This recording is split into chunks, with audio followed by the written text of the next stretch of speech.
The Great Pyramid weighs 6 million tons, and they can calculate that from its mass. Its footprint is 13 acres, it's more than 750 feet long on each side, and 481 feet tall. More than 2.5 million blocks of stone were used in its construction. It's not just big, it's really, really precise. The Great Pyramid is locked in to the cardinal dimensions of our planet. The Great Pyramid is targeted on true north, within 360th of a single degree.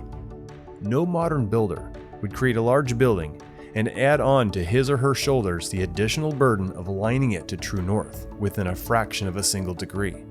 But something drove the builders of the Great Pyramid to go to great additional trouble, not only to create the massive imposing monument, but also to lock it onto true north. They also incorporated into its dimensions the dimensions of our planet. If you take the height of the Great Pyramid and multiply it by 43,200, you get the polar radius of Earth.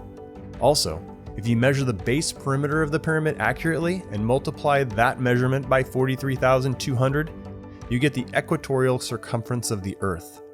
In other words, for thousands of years, through dark ages when human beings didn't even know they lived on a planet, never mind its dimension, that monument has been encoded and speaks out on a scale of 1 to 43,200. The scale is not random. The number 43,200 is derived from a key motion of the Earth, which is called the precession of the Earth's axis. Earth wobbles on its axis very slowly, at the rate of 1% every 72 years, and 43,200 is a multiple of 72. 600 times 72 is 43,200. So the Great Pyramid was built by the dimensions of our planet on a scale defined by the planet itself. How on earth did they do it? And where did that knowledge come from? The Great Pyramid was built with a few errors, but they were human errors, and they were very tiny. It is the work of stunning artistic achievement. You're looking at the work of masters of architecture at the peak of their skill, not an unwilling labor force, but people who gave the labor to the work, with love and with care and with attention. Evidence that slaves built the pyramid is just not there. Contrary to popular belief, it wasn't slaves who built the pyramids.